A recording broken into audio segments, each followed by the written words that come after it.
ಭಾರತದ ಆಧ್ಯಾತ್ಮಿಕತೆಯ ಮೇರು ಪರ್ವತ, ಭವ್ಯ ಭಾರತ ನಿರ್ಮಾಣದ ಸಂಕಲ್ಪ ತೊಟ್ಟ ಅದಮ್ಯ ಚೇತನ ಸ್ವಾಮಿ ವಿವೇಕಾನಂದರ ಜನ್ಮದಿನದ ಶುಭಾಶಯಗಳು.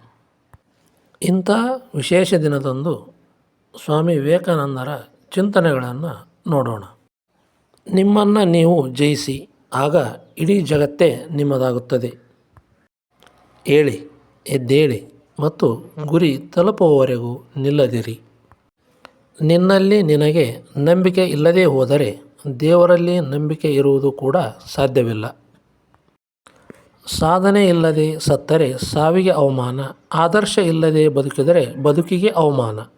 ಇತರರಿಗಾಗಿ ಯಾರು ಮರುಗುತ್ತಾರೋ ಅವರೇ ನಿಜವಾಗಿ ಬದುಕಿರುವವರು, ಉಳಿದವರು ಬದುಕಿದ್ದು ಸತ್ತಂತೆ. ಬದುಕುವ ಆಸೆ ಇದ್ದರೆ ನಿನ್ನ ಶತ್ರುಗಳ ಕಣ್ಣೆದುರಲ್ಲೇ ಬದುಕು. ಅವರು ನಿನ್ನ ಎದುರು ಸುಳಿದಾಗೆಲ್ಲ ನಿನ್ನಲ್ಲಿ ಬದುಕುವ ಛಲ ಎಚ್ಚೆತ್ತುಕೊಳ್ಳುತ್ತದೆ.